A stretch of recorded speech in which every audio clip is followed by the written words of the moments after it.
नमस्कार, superfast news में आपका स्वागत है। मैं हूं आपके साथ समीक्षा राजेश। आज इस सुपरफास्ट में बात होगी श्रद्धा वालकर मर्डर केस की। अरविंद केजरीवाल को मिला तमिलनाडु सीएम के साथ की बात करेंगे। राहुल ने मीडिया से बात करते हुए बीजेपी को घेरने की। ममता बनर्जी ने पहलवानों के समर्थन में बीजेपी पर साधे निशाने की बात करेंगे। एकनाथ शिंदे और शरद पवार की मुलाकात की। साथ ही जानेंगे उत्तर भारत में कब तक होगी बारिश, आईएमडी के ताजा अपडेट की। मोहन भागवत के बड़े बयान की बात करेंगे। गजेंद्र सिंह शेखावत ने गहलोत और पायलट पर दे दिए बड़े बयान की। दिल्ली पुलिस को मिला साक्षी हत्याकांड के बड़े सबूतों की और आखिर में जानेंगे हिंदू राष्ट्र को लेकर बाबा बागेश्वर धीरेन्द्र शास्त्री के बड़े बयान की। इसके साथ ही और भी कई तमाम बड़ी खबरों से आपको करवाएंगे रूबरू। दिल्ली के बहुचर्चित श्रद्धा वालकर मर्डर केस में आरोपी आफ्ताब के खिलाफ साकेत कोर्ट में ट्रायल शुरू हो गया है। गुरुवार 1 जून को मामले में अभियोजन पक्ष के गवाहों के बयान दर्ज करने का काम शुरू कर दिया गया है। श्रद्धा के भाई श्रीजय ने मामले में अभियोजन पक्ष के गवाह के रूप में गवाही देते हुए कोर्ट में कहा कि श्रद्धा ने उन्हें बताया था कि आफ्ताब उसके साथ झगड़ा करता था और उसकी पिटाई करता था। कोर्ट में श्रद्धा के भाई श्रीजय समेत अभियोजन पक्ष के 3 गवाहों से 12 जुलाई को जिरह होगी। हम आपको बता दें, आरोप है कि आफ्ताब अमीन पूनावाला ने अपनी live in partner Shraddha Walker की 18 मई 2022 को हत्या कर दी थी। आफ्ताब ने शव को ठिकाने लगाने के लिए उसके 35 टुकड़े किए थे और कई जगह फेंक दिए थे।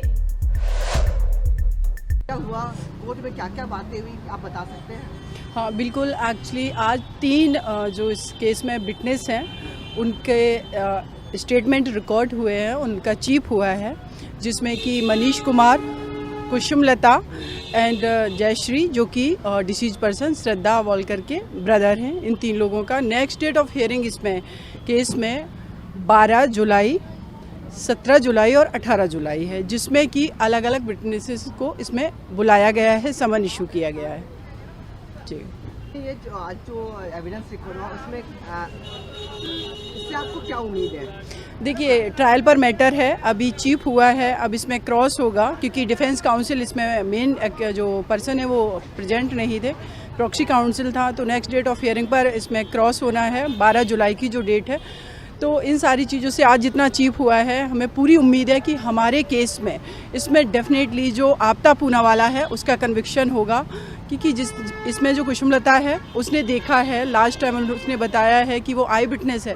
उसने श्रद्धा विकास वालकर को 18 तारीख को देखा कि आफ्ताब पूनावाला किस तरीके से उसको खींच करके ले जा रहा है, झगड़ा करते हुए ले जा रहा है। उसके बाद उन्होंने कभी नहीं देखा। तो ये बहुत सारी चीज़ें ऐसे निकल करके क्लियरली सामने आ रही हैं कि जिससे हमारा केस स्ट्रॉन्ग होगा एविडेंस के ग्राउंड पर और ये ट्रायल में।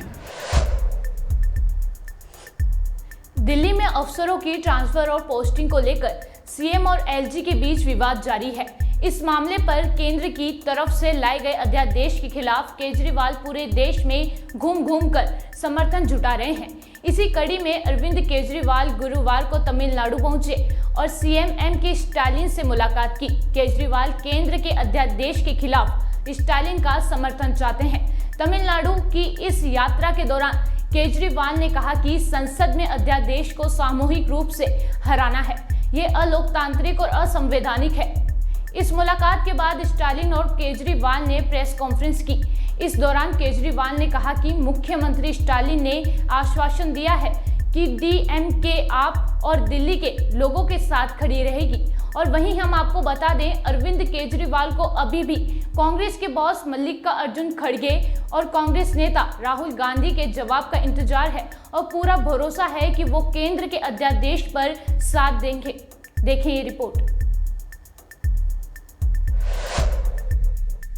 The ordinance will come in the parliament, in a monsoon session of parliament, which will start perhaps in the last week of July. This will have to be presented in parliament. BJP has complete majority in Lok Sabha, but in Rajya Sabha, BJP has only 93 members out of 238.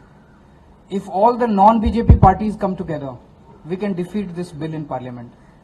So I have come to seek the support of Honorable CM of Tamil Nadu and his party DMK, that when this bill comes in parliament, especially in Rajya Sabha, This bill should be collectively defeated as it is undemocratic against the federal structure. It is unconstitutional.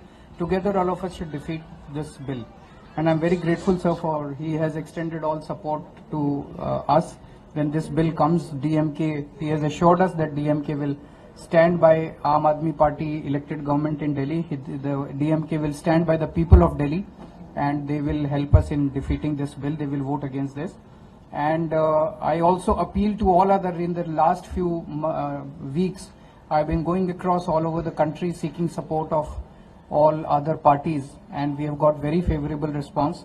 So with every passing day, I'm feeling more and more confident that we should be able to defeat, and as I've already said, this will be almost like a semi-final for 2024. If this bill is defeated in Rajya Sabha, a very strong message will go all across the country that the entire opposition has come together and maybe 2024 Modi government is not going to come back. I have sought appointment from Rahul ji and Khadge ji and I'm waiting for the response.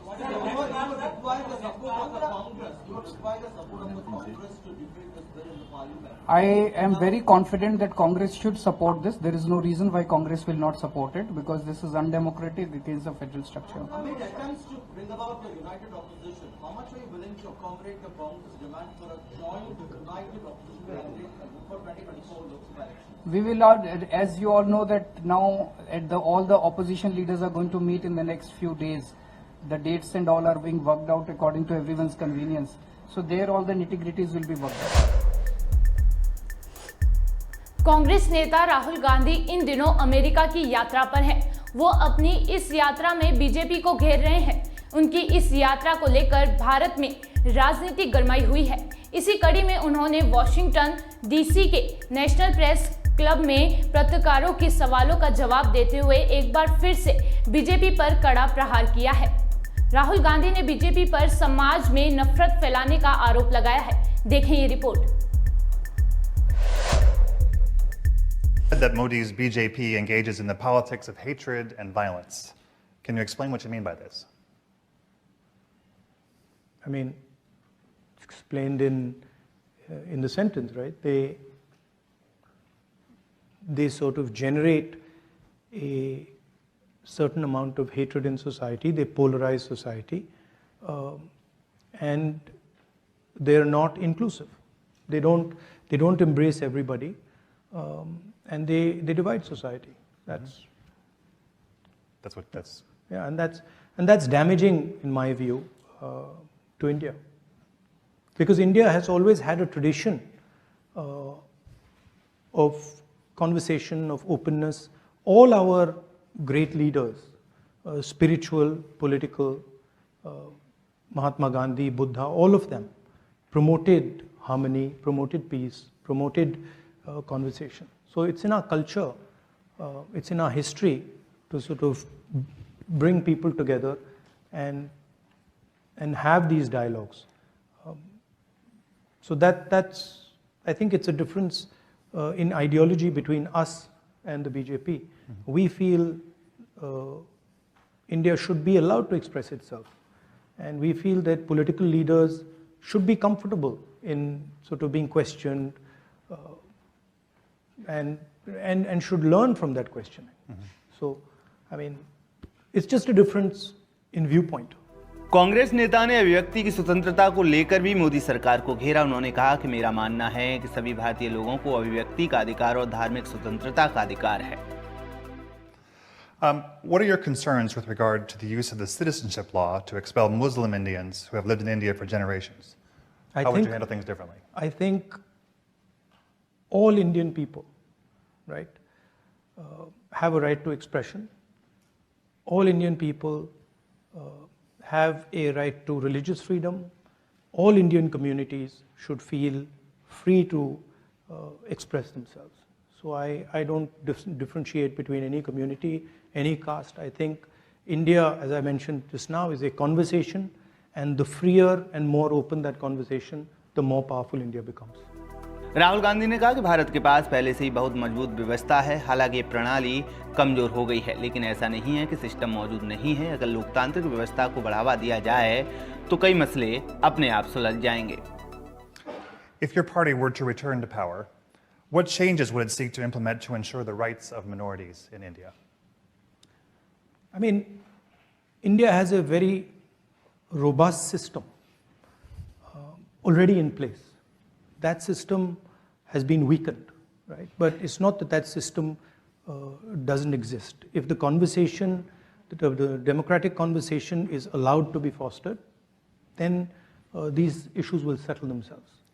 So the rule of law is in place. It just perhaps isn't followed. No, it's not. It's you have to have an independent set of institutions that are not pressurized and controlled, and that's been the norm in India. This is an aberration. What is taking place in India. So, from our perspective, the foundations of democracy in India are very strong. And the protections exist, but they're being sort of disturbed. And you see that if Congress came to power, they could quickly be restored.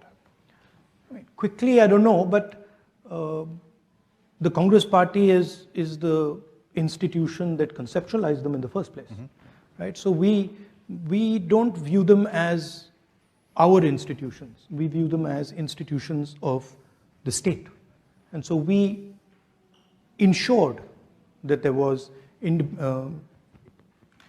independence and neutrality in these institutions, and it's not difficult to do if that's what you're trying to do.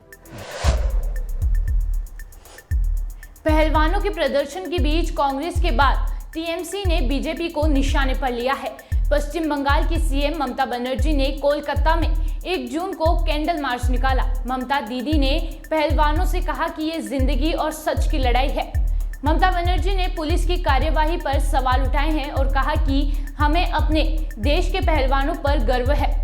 लोगों को संबोधित करते हुए ममता बनर्जी बोली, अभी हम जिंदा हैं, डरने वाली कोई बात नहीं है। देखें ये रिपोर्ट। Proud of them. मैं उसको रिक्वेस्ट करने चाहूंगी कि आप लड़ाई छोड़ो मत। ये जिंदगी का लड़ाई है, सच का लड़ाई है। ऐसे नहीं चलता है। ऐसा चलने से किसी का ना किसी को तो प्रोटेस्ट करना पड़ेगा। अगर नहीं करोगे तो एक एक दिन एक एक जगह पे एक किसी ना किसी को ऊपर में पड़ेगा। आप देखो, क्रिकेट बोर्ड से लेकर सब जगह में भाजपा का लीडर बैठे हैं। ऑल इंडिया लेवल पे, स्टेट लेवल पे भी बहुत है। सब भाजपा का लीडर है। पहले एक तरीका था कि political person can not be the chairman और the associate with the sports academy और द एसोसिएशन। मैंने रूल किया था, मैंने स्पोर्ट्स मिनिस्टर था। मेरे को पता है, दिव्येंद्र को पूछिए, वो हमारे पास आते थे, लिएंडर पेश आते थे, देश पेज आते थे, बुला चौधरी आते थे, साइनी इब्राहिम आते थे, बहुत सारे लोगों ने हमारे पास आते थे। सब हमने तब sports academy, public private participation हमने किया था। इसी के लिए बात एक ही है, हम देखते हैं क्या डिसीजन हमारा रेसलर भाई बहन ने लेते हैं, उसका ऊपर हमारा मूवमेंट जारी रहेगा। आज अभी हम इधर से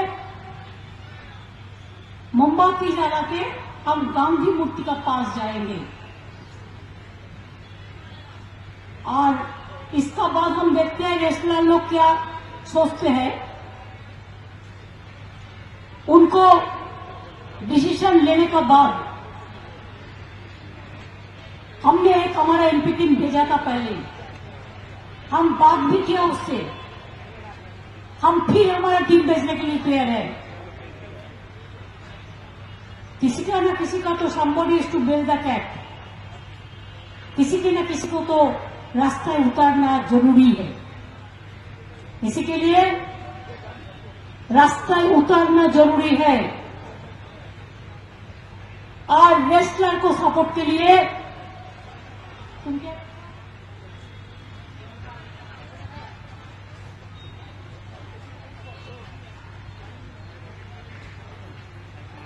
हमने औरत को बोला,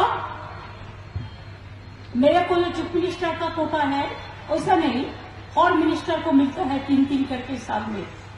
हमारा कोटा से 2 नौकरी हम एक दोनों को देंगे,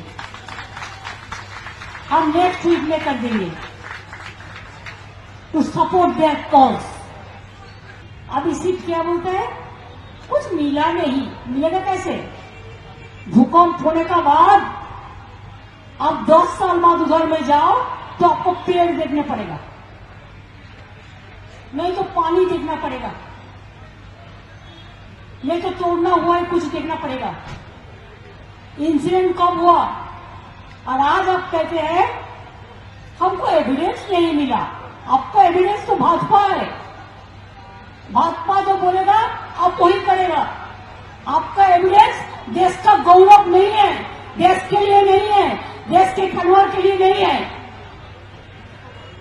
पनिशमेंट देना पड़ेगा, अरेस्ट करना पड़ेगा, कोर्ट का मुताबिक, आइन का मुताबिक काम करना पड़ेगा।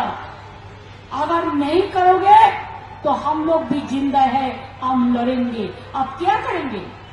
सबको सीबीआई में डाल देंगे, सबको ईडी में डाल देंगे। दीजिए ना, हम देखते हैं कितना कोर्ट आपका है, कितना जेल आपको है। ये लड़ाई हमारा आजादी का लड़ाई है, ये लड़ाई हमारा आजादी की लड़ाई है। जब तक रेस्टोरेंट लोग आजाद नहीं होंगे, आज वो आजाद होने का बाद भी उसको साथ जो बिहेव किया है, वो आजाद का लड़ाई छोड़ना नहीं चाहिए। अरे आजादी का लड़ाई है, ये आजाद का लड़ाई है, ये इंसान की लड़ाई है, इंसानियत की लड़ाई है, मानविकता की लड़ाई है, स्पोर्ट्स पर्सन की लड़ाई है। एक कभी स्पोर्ट्स पर्सन के साथ होता है, कभी कोई लॉयर के साथ हो सकता है, कभी कोई सिविल सोसाइटी के पास हो सकता है, कभी मीडिया के पास हो सकता है। इसी के लिए ये लड़ाई तो हम नहीं छोड़ेंगे जब तक पनिशमेंट नहीं होगी। महाराष्ट्र में सियासत जारी है, लेकिन सियासत की इस सरगर्मी में उस वक्त और हवा मिल गई जब एनसीपी चीफ शरद पवार ने महाराष्ट्र के मुख्यमंत्री एकनाथ शिंदे से उनके आवास पर जाकर मुलाकात की। शरद पवार ने गुरुवार 1 जून को महाराष्ट्र के मुख्यमंत्री एकनाथ शिंदे से मुंबई में वर्षा बंगले पर मुलाकात की थी। मराठा मंदिर संस्था को 75 साल पूरे हो चुके हैं। इस समारोह का आमंत्रण देने के लिए शरद पवार सीएम शिंदे से मिले थे। यह कार्यक्रम 24 जून को मुंबई में होना है। शरद पवार मराठा मंदिर संस्था के अध्यक्ष हैं। एकनाथ शिंदे से मुलाकात के बाद शरद पवार ने ट्वीट करते हुए लिखा, वे दक्षिण मुंबई में एक प्रतिष्ठित सिनेमा हॉल मराठा मंदिर की 75वीं वर्षगांठ समारोह में मुख्यमंत्री को आमंत्रित करने गए थे। मई के महीने में लोगों को गर्मी से राहत मिली और अब उम्मीद की जा रही है कि जून का महीना भी ऐसे ही निकले। देश की राजधानी दिल्ली की बात करें तो जून माह की शुरुआत भी कम तापमान से हुई है। 2 जून शुक्रवार को 30 से 40 किलोमीटर प्रति घंटे की रफ्तार से तेज हवा चलने की संभावना है, तो वहीं कई इलाकों में हल्की बारिश भी हो सकती है। दिल्ली में अधिकतम तापमान 35 और न्यूनतम तापमान 22 डिग्री सेल्सियस रह सकता है। राष्ट्रीय स्वयंसेवक संघ आरएसएस के प्रमुख मोहन भागवत ने गुरुवार को कहा कि देश की सीमाओं पर दुश्मनों को अपनी ताकत दिखाने के बजाय हम आपस में लड़ रहे हैं। उन्होंने यहां संघ शिक्षा वर्ग आरएसएस कैडर के लिए प्रशिक्षण शिविर के विदाई समारोह में कहा कि भारत की एकता और अखंडता के लिए देश के प्रत्येक नागरिक को प्रयास करना चाहिए। किसी को लगता है कि ऐसे ही होगी, किसी को लगता है नहीं दूसरा कुछ होना चाहिए, ये चलते रहता है। परंतु ऐसी जैसे गर्मी में वर्षा की बौछारें सुखद लगती है, वैसे स्वतंत्रता के 75 वर्ष के बाद इस प्रकार की और सुखद भावनाओं का अनुभव हम जैसा कर रहे हैं, वैसे चिंतित करने वाला दृश्य भी हमको परिस्थिति में मिल रहा है। इसी समय देश में कितने जगह कितने प्रकार के कलह मचे हैं। भाषा को लेकर विवाद, पंथ संप्रदायों को लेकर विवाद, मिलने वाली सहूलियतों के लिए विवाद, और विवाद नहीं केवल, तो इस हद तक उसका बढ़ना कि हम आपस में ही हिंसा करने लगे। अपने देश की सीमाओं पर हमारी स्वतंत्रता पर बुरी नजर रखने वाले शत्रु बैठे हैं, उनको हम हमारा बल नहीं दिखा रहे, हम आपस में ही लड़ रहे हैं। और हमें भूल रहे हैं कि हम एक देश है, हम एक जन है। यह भी दिखाई देता है। अच्छा, केवल यही होता तो जा जाके प्रबोधन करके इसको ठीक करते, लेकिन इसको हवा देने वाले भी लोग हैं। राजनीति चलती है, हमारा प्रजातंत्र है, अनेक दल अनेक विचार रहेंगे, सत्ता के लिए स्पर्धा रहेगी, रहती है, ये पद्धति है, परंतु उसकी भी एक मर्यादा होती है। ये सारे देश के राजनीतिक दल है, एक दूसरे पर टीका टिप्पणी उनको करनी ही पड़ती है, करे, जितनी अधिक कर सकते करे, परंतु लोगों में विसंवाद उत्पन्न न हो, अपने देश के गौरव को कोई लांछन न लगे, आपस में लड़ाई झगड़ों को हवा न मिले, इतना विवेक तो रखना चाहिए, लेकिन नहीं दिखाई देता। ये सामान्य लोगों के समझ में आता है, वो इससे दुखी होते हैं, वो बोलते नहीं है। दोष किसका, इसकी चर्चा करके व्यर्थ है। अपने देश की एकता, अखंडता, एकात्मता को कायम रखना, ये हम सबका प्रयास होना चाहिए, और अगर उसमें कुछ कमी है तो सबने मिलकर ठीक करना चाहिए। केवल दोषारोपण से काम थोड़ी चलने वाला है। लेकिन ऐसा होता हुआ दिखाई देता है। और दूसरी भी बात है कि थोड़ी बहुत हमारे मन में भी बीच के काल में जो भेद आए, जात पात के भेद आए, पंथ संप्रदाय को लेकर भेद आए। गजेंद्र सिंह शेखावत ने गहलोत और पायलट पर दे दिया है बड़ा बयान। उन्होंने कहा कि सास बहू के झगड़े फोटो से नहीं सुलझते। मुख्यमंत्री गहलोत अपनी विफलताओं को छुपा रहे हैं। देखें ये रिपोर्ट। प्रधानमंत्री जी की रैली और भाषण का दबाव इतना भारी था कि गहलोत साहब को मजबूरी में आकर के अपनी एक पुरानी घोषणा को नया कपड़े पहना करके, नया जामा पहना करके एक बार फिर घोषित करना पड़ा। 100 यूनिट बिजली फ्री देंगे, ये घोषणा उन्होंने बजट के सत्र के समय में अपने बजट के पाठ में की थी। अब एकाएक उनको रात को ब्रह्म ज्ञान प्राप्त हुआ, जो उन्होंने स्वीकार भी किया कि मुझे महंगाई राहत शिविरों से मिला है, और उन्होंने कहा कि जो हम फ्री बिजली 100 यूनिट दे रहे हैं उसके साथ में फिक्स सरचार्जेज, फ्यूल सरचार्जेज जो हैं वो फिक्स चार्जेस, उनको भी सबको माफ़ करेंगे। वरना लोग इस फ्री की घोषणा और फ्री की बिजली की घोषणा का उपहास सड़क पर उड़ा रहे थे और अपने को मिले हुए बिजली के बिल जो है वो दिखा रहे थे। सरकार ने 18 पैसे जो फ्यूल सरचार्ज था उसको बढ़ा करके 57 पैसे किया, और 57 पैसे करके लगभग 40-39 पैसा प्रति यूनिट पिछले 4 साल तक लोगों की जेब से लूटने का काम किया।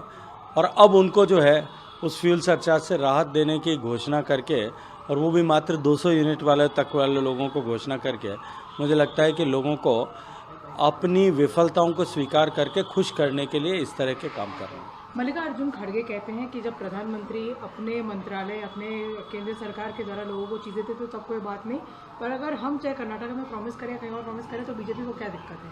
देखिए, भारतीय जनता पार्टी नीति सरकार तो माननीय प्रधानमंत्री जी के नेतृत्व में जो काम करती है, हमने सशक्तिकरण के लिए काम किया। मैं एक उदाहरण आपको देना चाहता हूँ।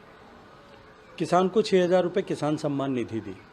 मैं क्योंकि भारत के कृषि मंत्री के नाते काम करने का अवसर भी मुझे मिला है, और कृषि क्षेत्र से मेरा बहुत गहरा जुड़ाव रहा है। ग्रामीण पृष्ठभूमि से आता हूँ, मैं जानता हूँ कि देश का छोटा किसान हर फसल चक्र के समय अपनी आवश्यकताओं के लिए, अपने हल चलाने के खर्चे के लिए, खेत में बीज डालने के लिए, खाद खरीदने के लिए उसको बहुत छोटी धनराशि की आवश्यकता होती है, जो उसे महंगे ब्याज दर पर महाजन से लेनी होती थी।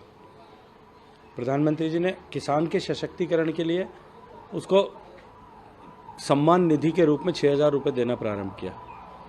अब उसकी तुलना आप इस तरह की रेवड़ियों से नहीं कर सकते, इस तरह की घोषणाओं से नहीं कर सकते।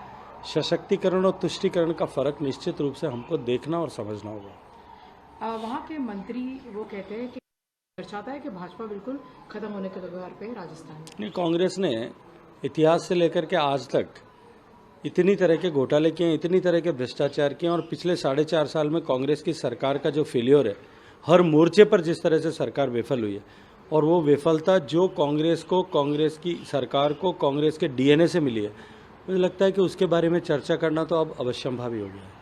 सचिन पायलट लगातार प्रहार करते, पिछले हफ्ते में देखा कि उन्होंने और गहलोत जी ने एक साथ फोटो खिंचवाई पार्टी नेतृत्व के साथ। फिर सचिन पायलट ने कहा है कि उन्होंने 15 दिन का मोहलत दिया अशोक गहलोत को कि क्रैकडाउन करे करप्शन पर। मैंने तो जिस दिन वो फोटो आई थी उसी दिन ही कहा था कि काश ये आखिरी बार फोटो आई हो और इसके बाद में दोबारा इस तरह की फोटो की जरूरत न पड़े, क्योंकि 4.5 साल में सास बहू के इस झगड़े में कई बार इस तरह के एकीकरण के फोटो दिखाए गए।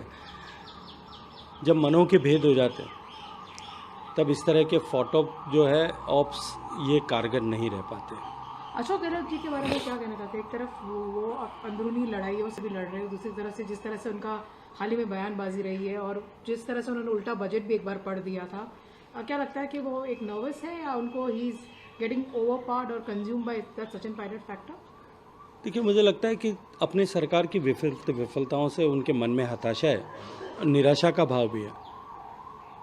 कल्पना कीजिए एक मुख्यमंत्री, एक लीडर जिसके विधायक स्वच्छंद होकर के भाषण दे रहे हैं, सदन से लेकर के सड़क तक सरकार को घेरने, सरकार की योजनाओं की विफलता को उजागर करने का काम कर रहे हैं। मुख्यमंत्री के सलाहकार के रूप में नामित व्यक्ति जो मंत्री पद का दर्जा प्राप्त हैं, वो सदन में खड़े होकर के और सरकार को घेर रहे हैं, सरकार के एक मंत्री को भ्रष्ट बताने का काम कर रहे हैं। सरकार में कैबिनेट में साथ बैठने वाले मंत्री वो एक दूसरे पर और सरकार के मंत्रियों पर आपस में एक दूसरे पर टिप्पणी करते हुए नजर आ रहे हैं। पार्टी का नेता, पार्टी का प्रदेश अध्यक्ष और पार्टी के वरिष्ठ नेता वो एक सरकारी मीटिंग में एक दूसरे के ऊपर एक दूसरे के साथ जिस तरह का व्यवहार करते हुए नजर आ रहे हैं, एक बुजुर्ग नेता को निश्चित रूप से इससे हताशा और निराशा होनी जो है अवश्यंभावी है। और मुझे लगता है कि वो इसी के कारण से पीड़ित होकर के और परेशान होकर के इस तरह के बयान। उत्तर पश्चिमी दिल्ली के शाहबाद डेरी इलाके में हुए साक्षी हत्याकांड में दिल्ली पुलिस को एक बड़ा सबूत मिल गया है। दिल्ली पुलिस ने गुरुवार देर रात साहिल खान द्वारा साक्षी की हत्या में कथित रूप से इस्तेमाल किया गया चाकू बरामद कर लिया है। एक वरिष्ठ पुलिस अधिकारी ने कहा कि आरोपी की पुलिस हिरासत गुरुवार को अदालत ने 3 और दिन के लिए बढ़ा दी है। उससे फिर से पूछताछ की गई और उसकी निशानदेही पर अपराध का हथियार बरामद किया गया है। हिंदू राष्ट्र को लेकर बागेश्वर बाबा धीरेन्द्र शास्त्री का बड़ा बयान सामने आया है। बागेश्वर बाबा धीरेन्द्र शास्त्री प्रेस कॉन्फ्रेंस में बोले, भारत को हिंदू राष्ट्र बन जाने दो, फिर पाकिस्तान की बारी है और हिंदुओं को अब घर से बाहर निकलना चाहिए। आप हिंदू राष्ट्र बनाने की बात करें, आप पाकिस्तान को भी हिंदू राष्ट्र भारत बन जाने दो बेटा, फिर चलेंगे पाकिस्तान। तो मैं भी ले चलेंगे, नहीं छोड़ेंगे। व्याख्या क्या है आपके अनुसार, व्याख्या क्या है हिंदू राष्ट्र की? बहुत सुंदर प्रश्न है, सुनिए। हिंदू राष्ट्र का मतलब किसी एक धर्म के लोगों को रहने का स्थान है। हिंदू राष्ट्र का मतलब जो जातिवाद है। हिंदू राष्ट्र का मतलब ये जो बार बार राम की यात्रा पर पत्थर फेंके जाते हैं। हिंदू राष्ट्र का मतलब ये जो रामचरितमानस को फाड़ा हुआ जलाया जा रहा, ये सब बंद हो। वह सभी मुसलमानों को भारत में रहने का अधिकार है। किसी भी मजहब को भारत छोड़ने की आवश्यकता नहीं है। हिंदू राष्ट्र सिर्फ एक व्यवस्था है, राम राज्य की एक व्यवस्था है। हिंदू राष्ट्र सिर्फ एक ऐसा अंग है जिससे कोई किसी भी मजहब के खिलाफ ना बोले, वह पत्थर ना फेंके, इसलिए हिंदू राष्ट्र। शास्त्री जी, ये कन्वर्जन बहुत बढ़ गए हैं, और देश से काफी कन्वर्जन करवा रहे हैं, क्या कहेंगे, कैसे उठाएंगे आप? भोले भाले लोगों को लालच देकर जो लोग धर्मांतरण करवा रहे, ये मूर्खतापूर्ण है और इस पर रोक लगाने के लिए ही अब सब साधु संत एक हो रहे हैं और भारत हिंदू राष्ट्र हो रहा है। क्रिश्चियनिटी क्या कहेंगे? क्रिश्चियनिटी काफी देखिए, केवल कृष्ण जी की गलती नहीं है, हम लोगों की गलती है। हम लोग मौका दे रहे हैं, हम लोग खुद नहीं जगे हैं, हम लोग अपने पिछड़े और फॉरवर्ड और बैकवर्ड की लड़ाई कर रहे हैं। ये हमारी मूर्खता का फायदा वो लोग उठा रहे हैं। जिस दिन सब एक हो जाएंगे, किसी की क्षमता नहीं, जिस दिन आपके जैसे लोग तैयार हो जाएंगे। बाबा जी, देश भर में विज्ञान जाथा अपना विरोध कर रही है, आपके जो दिव्य दरबार है अनुसंधान कर रहे हैं। राजकोट में भी ऐसा शुरू उठा था, क्या कहेंगे इसके बारे में? राम जी जहाँ जहाँ जाते हैं, रावण के खानदान के बेचारे लोग क्या उनको काम ही क्या है भाई? देखो भाई, अंधेरे उजाले से किसको टेंशन? उल्लुओं को टेंशन हो जाती है कि सुबह ना हो, राक्षसों को टेंशन हो जाती है कि देवता ना आवे। इसी प्रकार राक्षसों को टेंशन है कि राम राज्य की स्थापना ना हो। तो ये कोई नई बात नहीं है, उनको हमारा सेम टू यू बोल देना। बहुत प्यारा है, कभी बुंदेलखंड को जारी है